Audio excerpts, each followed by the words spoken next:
প্রবাসে ছিলাম, বাংলাদেশে আসছি। তা আমি চাই যে প্রবাসে অনেক ছেলে দেখছি, আমার ভাল লাগেনি। তা আমি চাই এখন একটা বাংলাদেশি ইয়ং একটা ছেলে যে আমার জীবনসঙ্গী হবে, এরকম একটা ছেলেকে আমি খুঁজতেছি। কেউ যদি থাকো আমার সাথে যোগাযোগ করতে পারো। আর কিভাবে যোগাযোগ করবে সেটাও আমি তোমাদের বলে দেই। সেটা হলে প্রথম থেকে শেষ পর্যন্ত আমার ভিডিও দেখবা, দেখার পরে শেয়ার অপশনে আমার ইমো বা হোয়াটসঅ্যাপ দুটো নাম্বারই দেওয়া আছে। তোমরা দিনে বা রাতে আমাকে ফোন দিতে পারো বা আমার সাথে যোগাযোগ করতে পারো। নাম কি আপনার? আমার নাম নামটা বলতে কি প্রিয়া। অসুবিধা? বুঝি নাই। আমার নাম প্রিয়া। প্রিয়া, এটা বলতে কি একটু সমস্যা নাকি? না। তাহলে আর নাম প্রিয়া, এখন করতে যাচ্ছেন বিয়ে নাকি? হ্যাঁ, এখন প্রবাসে চাই একটা। প্রবাসে ছিলেন কত কত বছর? আমি 10 বছর পরে একটানা প্রবাসে ছিলাম, 10 বছর থেকে এবার দেশে আসছি। আর যাওয়ার ইচ্ছা নেই, এখন চাই যে একটা জীবনসঙ্গী নিয়ে আমি থাকবো। সে সুন্দর হবে, ভদ্র হবে, সে যদি কিছু নাও করে আমি তাকে বসায়া খাওয়াবো, এরকম একটা সুন্দর ছেলে চাই। মানে আপনার টাকা পয়সা কোনো কিছু অভাব নেই? না, আমার টাকা পয়সা, বাড়ি গাড়ি আমি সবই করছি, শুধু এখন একটা মনের মানুষ প্রয়োজন। মনের মানুষ প্রয়োজন? জি।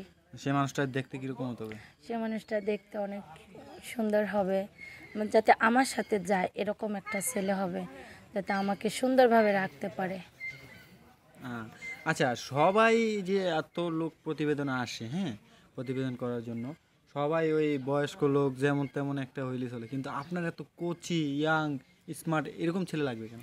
না, এখনকার যুগের মেয়েরা তো অনেক স্মার্টই খোঁজে, কারণ সৌন্দর্যটাই বেশি পছন্দ করে এই জন্য। আর আমি তো অনেক বছর প্রবাসে থেকে আসছি, আমার তো এই বয়স্ক মানুষ ভাল লাগবে না, এই জন্য আমার একটা ইয়ং ছেলে হলে ভালো হয়। আচ্ছা, প্রবাসে নাকি যত মহিলা আছে, মেয়েরা আছে, তারা নাকি কি কাজ করে? সবাই তো আর একরকম না, হ্যাঁ কাজ করে, যার যেরকম, বাংলাদেশেও এরকম আছে, যার যেরকম, যার যেটা ভাল লাগে সেটা করে।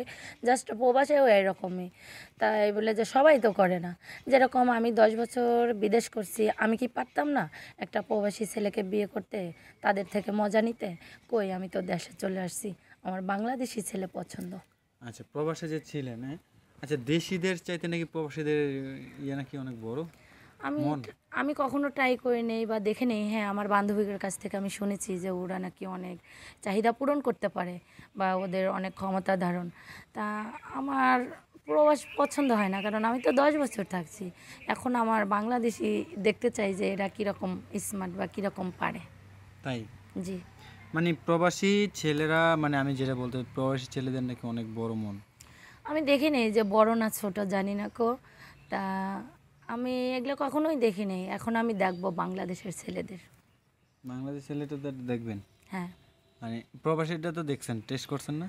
না, আমি কখনো এগুলো করিনি। তাহলে কিভাবে বললেন? আমার বান্ধবী অনেক গল্প করে যে ওদের অনেক বড় ও বড়। কি মানে বিদেশি একটা পাইছে? হ্যাঁ, হ্যাঁ? ও অনেক বড় বড় থাকে বা অনেক সময় দেয়, অনেক ভালো, এরকম আমাকে বলছে। কিন্তু আমি বলছি না, আমি বাংলাদেশি ছেলেকে বিয়ে করব, আমার লাইফ পার্টনার করব। তাই? হ্যাঁ। আচ্ছা আপু, আমরা প্রতিবেদন একেবারে শেষ পর্যন্ত দর্শকদের উদ্দেশ্যে কিছু বলার আছে? দর্শকদের উদ্দেশ্য যে আজকে আমি লাইভে আসার উদ্দেশ্য, আমি বিদেশ করে আসছি, প্রবাসে অনেক বছর ছিলাম। যদি এমন কেউ থাকে আমার বিয়ে করার জন্য, এজন্য আমার আজকে লাইভে আসা। তা আমাকে কিভাবে পাবে সেটাও আমি বলি, সেটা হলো আমার ভিডিও প্রথম থেকে শেষ পর্যন্ত দেখবে, দেখার পরে শেয়ার অপশনে গেলে আমার ইমো বা হোয়াটসঅ্যাপ নাম্বার পাওয়া যাবে। তাই? আচ্ছা, তো আপনার সাথে যোগাযোগ কীভাবে জানি করবে বললেন? আমার সাথে যোগাযোগ করলে আমার ভিডিও প্রথম থেকে শেষ পর্যন্ত দেখবে, দেখার পরে শেয়ার অপশনে গেলে আমার ইমো বা হোয়াটসঅ্যাপ দুটো নাম্বারই আছে, ওখানে আমার সাথে যোগাযোগ করতে পারবে, আমার সাথে কথা বলতে পারবে। ঠিক আছে আপু।